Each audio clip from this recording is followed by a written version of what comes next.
तो हम आज यहाँ पे इकोनॉमी का लेक्चर नंबर 11 स्टार्ट कर रहे हैं। इसके पहले वाला लेक्चर हमने आईबीसी इंसॉल्वेंसी बैंक्रप्सी कोड का कंप्लीट कर लिया था। इसका हम स्टार्ट करते हैं क्रिटिकल इवैल्यूएशन। पर हम इसके पॉजिटिव पॉइंट्स की बात करें तो यहाँ पे ईज ऑफ डूइंग बिजनेस है। मतलब क्या कि आपके पास एक सिंगल यूनिफाइड फ्रेमवर्क होता है, बना दिया गया है, एक वेबसाइट बना दी गई है। यहाँ पे आपको अपनी कंप्लेंट डालनी है, एक जो भी चार्जेस है वो अप्लाई करना है और आपका जो आईबीसी की प्रोसेस है वो यहाँ पे स्टार्ट हो जाएगी।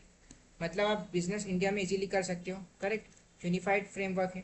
पावर फॉर द क्रेडिटर्स मतलब क्या, फॉर एग्जांपल आपने किसी पर्सन, एक कंपनी ए ने कंपनी बी से जो है सामान परचेस करा। ठीक है, अब कंपनी ए ने जो सामान परचेस करा उसकी अमाउंट ऐसा है कि हाल के हाल वो दे देती है, बोलते कि आपको एक हफ्ते बाद या 1 वीक बाद आपका जो पेमेंट वो कर देंगे।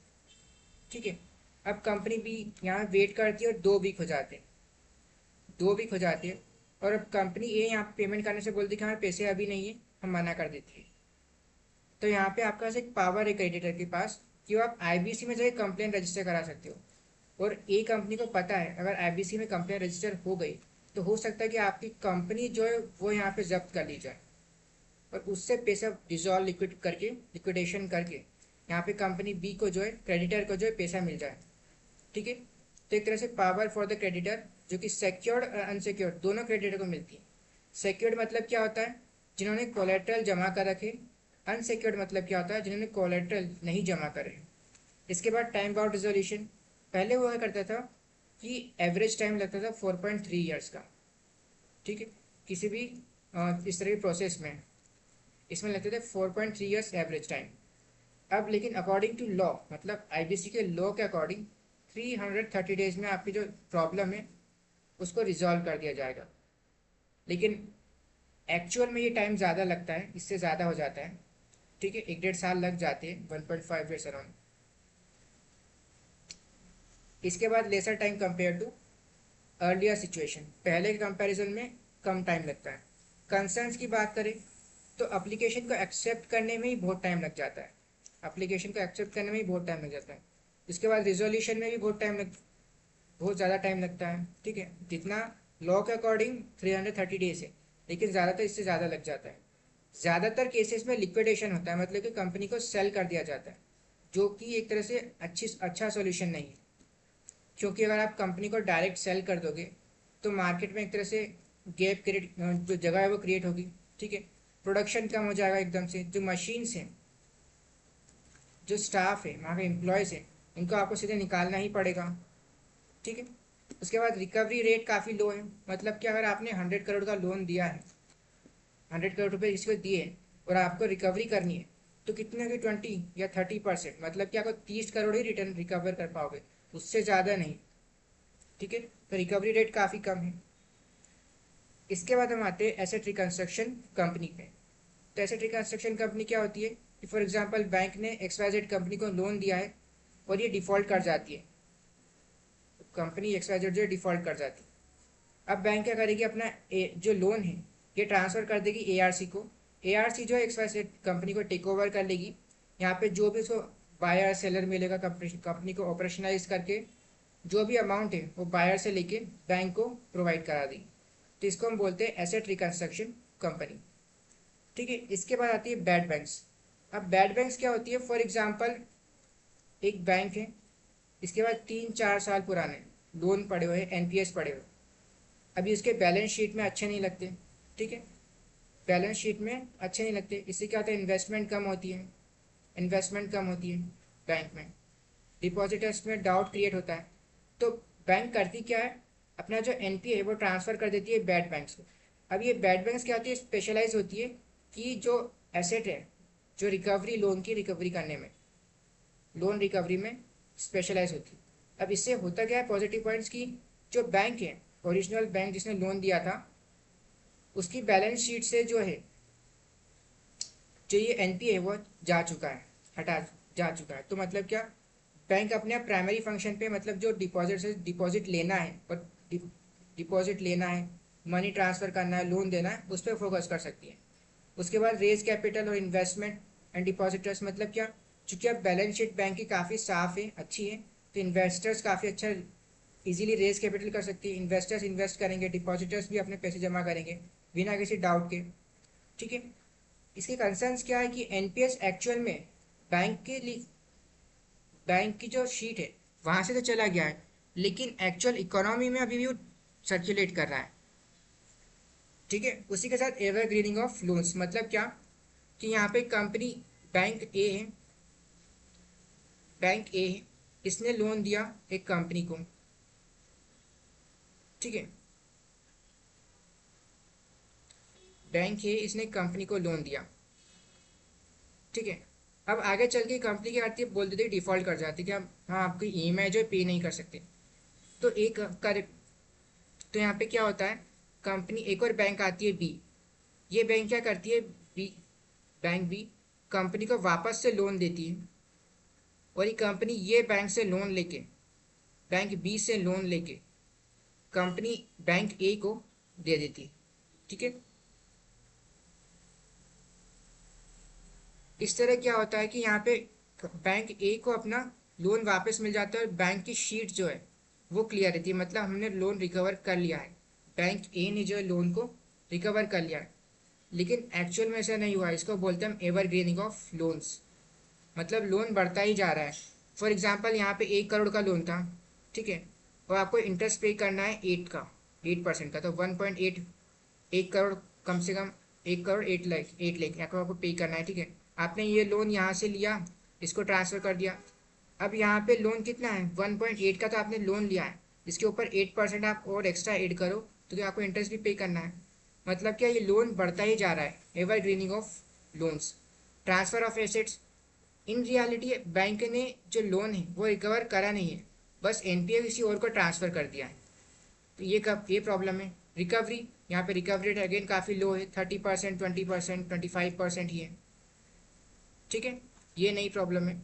उसके बाद हम नेक्स्ट चैप्टर पे, नेक्स्ट टॉपिक पे चलते हैं, एनएआरसीएल, जिसको हम बोलते हैं नेशनल एसेट रिकंस्ट्रक्शन कंपनी।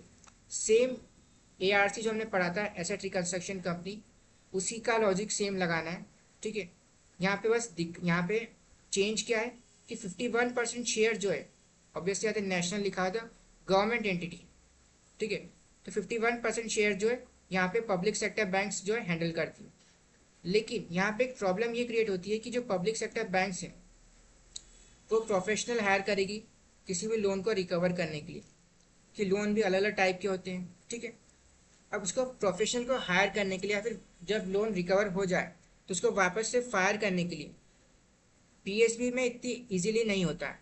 तो उसके लिए क्या है, आईडीआरसी, मतलब क्या, ये बैंक यहाँ पे है, एनएआरसीएल को इन्हें अपना एनपीए, लेगेसी एनपीए जो है ट्रांसफ़र करा, लेगेसी एनपीए ट्रांसफ़र करा, यहाँ पे लिख देता हूँ मैं, लेगेसी एनपीए मतलब क्या, काफ़ी सालों पुराना, मतलब 3 to 4 years, वो यहाँ पे ट्रांसफ़र करा एनएआरसीएल को। एनएआरसीएल ने ये ट्रांसफ़र कर दिया आईडीआरसी को, इंडियन डेब्ट रिजोल्यूशन कंपनी। ये एक प्राइवेट कंपनी है, अब इसमें काफ़ी सारे प्राइवेट प्लेयर्स का पार्टिसिपेंट है। ठीक है। तो यहाँ पे आईडीआरसी को दिया, ये आईडीआरसी क्या करेगी, जो भी बायर इसको सेल करेगी अमाउंट रिकवर करके यहाँ पे बैंक को रिटर्न कर देगी। ठीक है। यहाँ पे गवर्नमेंट ने एक प्रोग्राम भी निकाला है, गारंटी प्रोग्राम, कि जो भी कंटिजेंट लाइबिलिटीज़ हैं जिस भी लोन पे, उसमें गवर्नमेंट 30,600 करोड़ का जो है जो आपको पेमेंट वापस से करने की गारंटी लेती है। यहाँ तक का पेमेंट यहाँ पे गारंटी लेती है गवर्नमेंट। अब यहाँ पे कंटिजेंट लाइबिलिटीज़ क्या होता है, कंटिजेंट लाइबिलिटीज़ मतलब क्या, कि सपोज करते हैं यहाँ पे एक पर्सन ए है, इसने बैंक से लोन लिया, लेकिन अब बैंक यहाँ पे पूछा है कि आप गारंटर कौन है आपका, मतलब क्या, अगर आप लोन डिफ़ॉल्ट कर जाते हो तो हम किसी दूसरे पर्सन कौन, हम आपकी गारंटी कौन लेगा अगर आप लोन डिफ़ॉल्ट नहीं करते हो तो ए क्या करता है, बी अपने फ्रेंड के पास जाता है और इसको अपना गारंटर बना देता है। ठीक है। तो यहाँ पे बी जो है गारंटर है, लेकिन बी के लिए अभी ये लोन जो लिया है वो गारंटी नहीं, वो लाइबिलिटी नहीं है, क्योंकि अभी ए जो है अपनी ईएमआई टाइम पे कर रहा है। अब 4th मंथ में क्या होता है, फोर्थ मंथ में क्या होता है, ईएमआई डिफॉल्ट कर जाता है ए, और अब पर्सन ए जो है गायब हो चुका है ही नहीं इंडिया में। तो बैंक किसके पास जाएगी, बैंक चाहिए पर्सन बी को पकड़ेगी और इससे लोन को रिकवर करेगी। तो मतलब क्या, ये जो पर्सन बी है ये कौन है, कंटिंजेंट लायबिलिटी। इसके लिए क्या है, पर्सन बी बी के लिए ये लोन क्या है, कंटिंजेंट लायबिलिटी। ठीक है, तो यहाँ पे हमें कंटिंजेंट लायबिलिटी का मतलब समझ में आ गया। इसके बाद अगर हम आगे चलते हैं, बैड बैंक्स, तो वापस से जो बैड बैंक्स हमने समझा था कि एनपीए ट्रांसफर हो जाता है। और बैड बैंक्स लोन कौन सा लेती है, काफ़ी हाई मतलब हाई प्राइस वाला, मतलब 2 लाख करोड़ का ऊपर का लोन या फिर 2 लाख करोड़ तक का लोन। इससे क्या होता है, जो बड़े लोन से वो सबसे पहले रिजॉल्व करने की कोशिश करती है। यहाँ पे सिक्योरिटी रिसिप्ट की गारंटी देती है गवर्नमेंट। गवर्नमेंट क्या करती है, बैंक्स को एक सिक्योरिटी रिसिप्ट 5 ईयर्स की पे गारंटी पे देती है कि आपका लोन जो है रिकवर कर लेंगे। ठीक है, यहाँ पे पॉजिटिव और कंसर्न्स की बात करें तो पॉजिटिव पॉइंट्स क्या है कि यहाँ पे सिंगल एंटिटी है, मतलब क्या, एक सिंगल एंटिटी ये पूरा फ्रेमवर्क देख रही है जिसमें एक्सपर्ट्स हैं। तो एनपीएस को काफ़ी इजीली और अच्छे से रिजॉल्व किया जा सकता है। यहाँ पे बैंक्स, जो रेगुलर बैंक्स है वो अपना प्राइमरी और कोर एक्टिविटी पे फोकस कर सकती है। बैंक्स की बैलेंस शीट क्लियर रहेगी। और यहाँ पे बैंक्स जो है जितने भी बिग लोन्स, बड़े बड़े लोन्स है, उनको बैड बैंक्स जो है पहले रिजॉल्व करती है। ठीक है, उनको फर्स्ट रिजॉल्व करती है। सारे पॉजिटिव पॉइंट्स आते हैं। इसके बाद आते हैं कंसर्न्स पे। तो रिएक्टिव मेजर है ये, मतलब क्या कि पहले एक लोन पर्सन ने डिफॉल्ट कर दिया, उसके बाद आप कुछ मेजर्स ले रहे हो। ठीक है, तो इसको बोलते हैं हम रिएक्टिव मेजर, मतलब एक लोन डिफॉल्ट होने के बाद आप ले रहे हो, लेकिन आपको प्रोएक्टिव मेजर्स लेना चाहिए। प्रोएक्टिव मेजर्स मतलब क्या, कि कोई कंपनी डिफॉल्ट ही ना करे। ठीक है, उसके बाद गवर्नमेंट की गारंटी और लेक्सिटी, मतलब क्या, अगर गवर्नमेंट इतना बड़ा अमाउंट गारंटी कर रही है तो हो सकता है बैंक्स जो है बिना कोई क्लैरिटी के और चेक करे लोन देना स्टार्ट कर देगी, क्योंकि उनके पास पता है अगर जो डिफ़ॉल्ट कर दिया, कोई पर्सन डिफ़ॉल्ट कर जाएगा तो बैंक ने उसकी गवर्नमेंट ने उसकी गारंटी ले रखी है तो गवर्नमेंट वो लोन दे देगी। तो यहाँ पे बैंक हो सकता है कि लेक्सिटी करे, जो क्लियरेंस है लोन के, जो पर्सन लोन ले रहा है उसको चेक करने में। साथ ही में डाउटफुल, 100% गारंटी नहीं है कि यहाँ पे आपका जो लोन है वो रिकवर हो ही जाएगा। ठीक है, उसके बाद हम आते हैं कोऑपरेटिव्स में। तो कोऑपरेटिव्स क्या होता है, अगर 10 और मोर पीपल मिला के एक ऑब्जेक्टिव सेट करते हैं और उस पर वर्क करते हैं, अब मतलब क्या, कमर्शलाइजेशन, उस पर पैसा लगा रहे हैं, उसको हम क्या बोलते हैं, कोऑपरेटिव्स। इसके दो टाइप होते हैं, सिंगल और मल्टीपल। सिंगल कोऑपरेटिव मतलब क्या, कि एक सिंगल स्टेट में है वो, तो उसको हैंडल कौन करती है, स्टेट गवर्नमेंट, स्टेट गवर्नमेंट। लेकिन अगर मल्टीपल स्टेट में है, मल्टीपल स्टेट्स में, तो उसको कौन हैंडल करेगी, सेंट्रल गवर्नमेंट, सेंट्रल गवर्नमेंट। ठीक है, इसके बाद हम आते हैं इसके स्ट्रक्चर पे। तो कोऑपरेटिव के दो स्ट्रक्चर होते हैं, अर्बन कोऑपरेटिव बैंक्स और रूरल कोऑपरेटिव बैंक्स। ठीक है, अर्बन कोऑपरेटिव बैंक्स में शेड्यूल्ड अर्बन कोऑपरेटिव बैंक्स होती है और non scheduled urban cooperative banks होती है। ठीक है, रूरल कोऑपरेटिव बैंक्स में स्टेट कोऑपरेटिव बैंक होती है, स्टेट कोऑपरेटिव बैंक। इसी के under district central cooperative banks होती है। और इसी के नेक्स्ट, इसी के अंदर हमें primary agriculture credit society, primary agriculture credit societies हमें देखने को मिलती है। अब यहाँ पे प्राइमरी, ठीक है, अब ये जो पार्ट है, ये पूरा पार्ट ये हैंडल करती है शॉर्ट टर्म लोन्स पे और शॉर्ट टर्म क्रेडिट प्रोवाइड करती है। और साथ ही में क्या करती है, यहाँ पे जो बीच, मतलब सोसाइटी का मतलब समझ में आ रहा है आपको, प्राइमरी एग्रीकल्चर क्रेडिट सोसाइटी मतलब यहाँ पे जो सीड्स, फर्टिलाइजर्स और वेयर हाउसिंग, ये सब का भी प्रोवाइड करने का काम करती है। ठीक है, उसी के साथ यहाँ पे ये शॉर्ट टर्म लोन्स देती है, मतलब कि आपको सीड के परचेज करना है तो उसके लिए क्रेडिट देगी, उसके लिए लोन प्रोवाइड करेगी। आपको फर्टिलाइजर खरीदना है तो उसके लिए लोन प्रोवाइड करेगी। ठीक है, तो यहाँ पे शॉर्ट टर्म लोन प्रोवाइड करती है। State cooperative agriculture, rural agriculture and rural development banks, तो यहाँ पे ये लॉन्ग टर्म लोन प्रोवाइड करती है। फॉर एग्जांपल आपको ज़मीन खरीदना है, आपको ट्रैक्टर खरीदना है। ठीक है, उसी के बाद आता है primary cooperative agriculture and rural development banks. नाम सेम है, बस स्टेट की जगह यहाँ पे आप प्राइमरी कर दो तो इसके स्टेट इसके अंदर आती है। ठीक है, इसके बाद हम बात करें सेटअप की, तो 1966 में सेटअप हुई थी by paid up capital and reserves.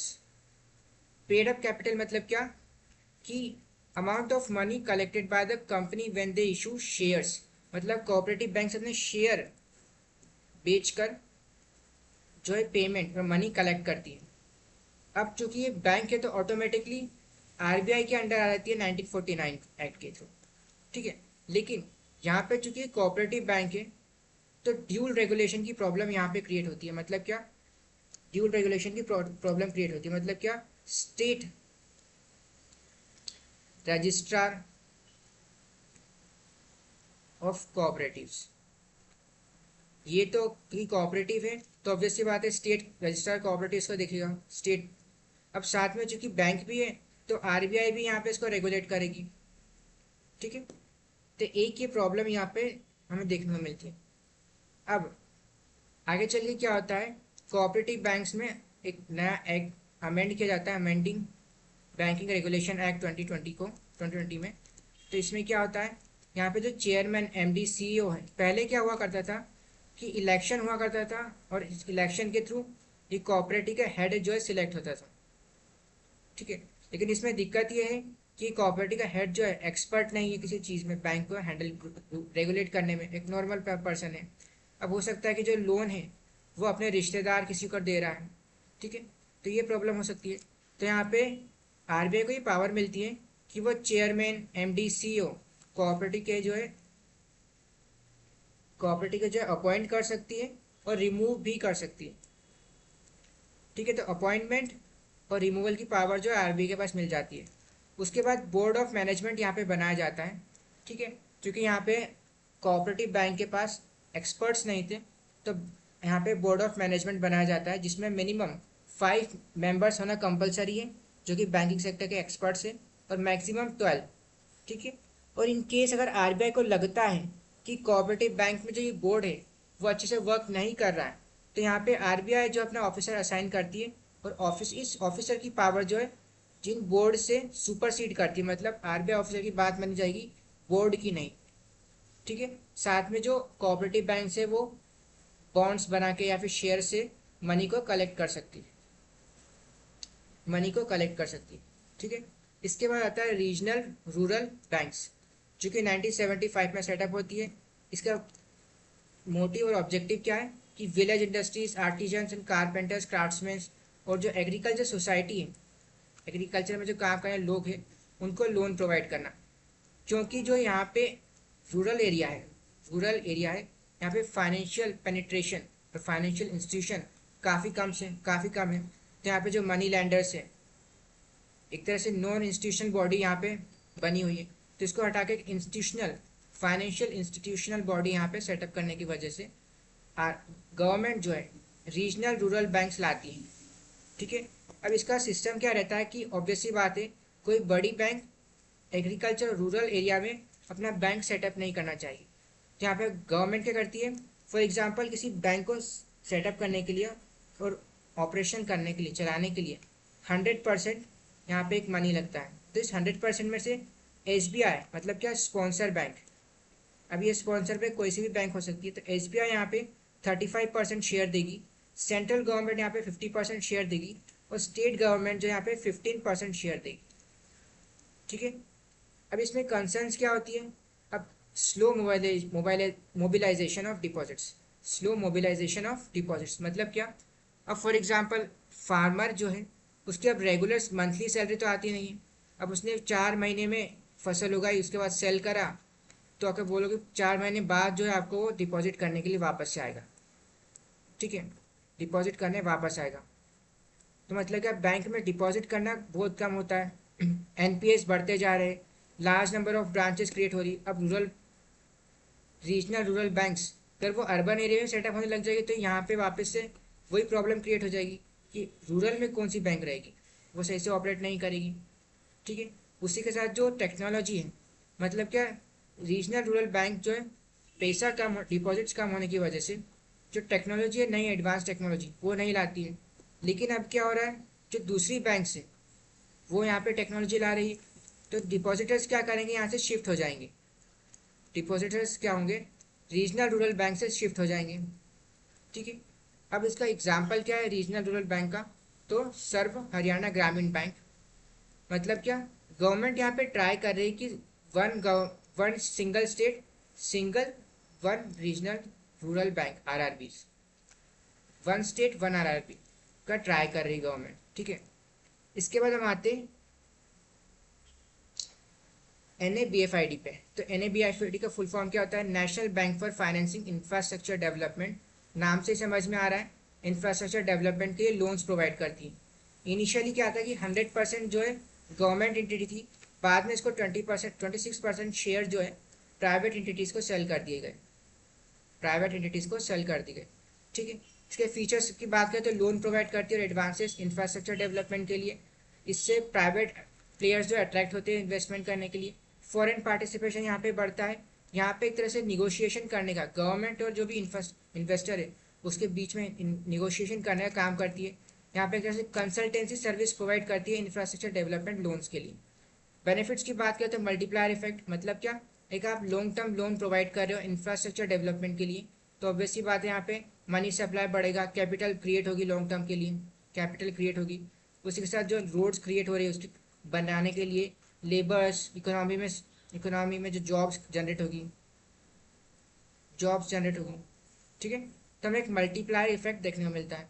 Burden on banks, मतलब क्या, जो बैंक है वो लॉन्ग टर्म लोन को देने में हिचकिचाती है, क्योंकि 5 साल बाद आप लोन पे कर पाओगे, मतलब आपकी जो पेमेंट है वो 5 साल बाद स्टार्ट होगी, मतलब आपका EMI भरना आप 5 साल बाद करोगे। तो ये तो बहुत बर्डन वाला काम है बैंक के लिए, तो इससे बर्डन बैंक का काम होता है। इसके बाद एक तरह से इकोनॉमी में वर्चुअस साइकिल स्टार्ट होती है, इकोनॉमी में वर्चुअल साइकिल स्टार्ट होती है। कंसर्न्स की बात करें तो यहाँ पे इंडिया में ऑब्वियसली बात है लैंड एक्विजिशन का इशू है, बॉन्ड मार्केट ज़्यादा अच्छा है नहीं, गवर्नमेंट क्लियरेंसेस इजीली मिलते नहीं है। फॉर एग्जांपल आज कोई सी गवर्नमेंट है, दूसरी गवर्नमेंट ने आके क्लियरेंस दिया ही नहीं प्रोजेक्ट के लिए। ठीक है, इसके बाद क्या होता है, अब आते हैं फाइनेंशियल इंक्लूजन पे। फाइनेंशियल इंक्लूजन क्या होता है, कोई सी भी फाइनेंशियल सर्विस प्रोवाइड करना कॉस्ट इफेक्टिव मैनर में कोई से भी पर्सन को जिसको ज़रूरत है, जिस पर्सन को ज़रूरत है, रिक्वायर्स इट।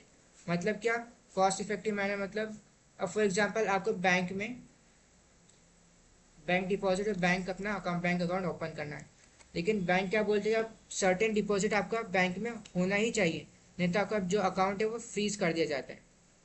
ठीक है, तो यहाँ पे जन धन योजना लाई जाती है जिसके थ्रू जीरो वैल्यू अकाउंट को ओपन किया जाता है। ठीक है, इसके बाद हम लास्ट टॉपिक पे आते हैं, small finance bank. Small finance bank क्या करती है, जो स्मॉल मतलब क्या, आपके कार के लिए आपको लोन चाहिए, आपको छोटा सा बिजनेस ओपन करना है तो उसके लिए लोन चाहिए, स्मॉल बिजनेसेस के लिए। मार्जिनल फार्मर्स जो रहते हैं उनको लोन चाहिए, तो उसके लिए आप स्मॉल फाइनेंस बैंक ओपन कर सकते हो। अब ये बैंक का मोटिव क्या रहता है ओपन करने का, कि आप एक यूनिवर्सल, जिस तरह की RBI बड़ी बड़ी बैंक है उसमें पार्टिसिपेट कर पाओ, यूनिवर्सल बैंक।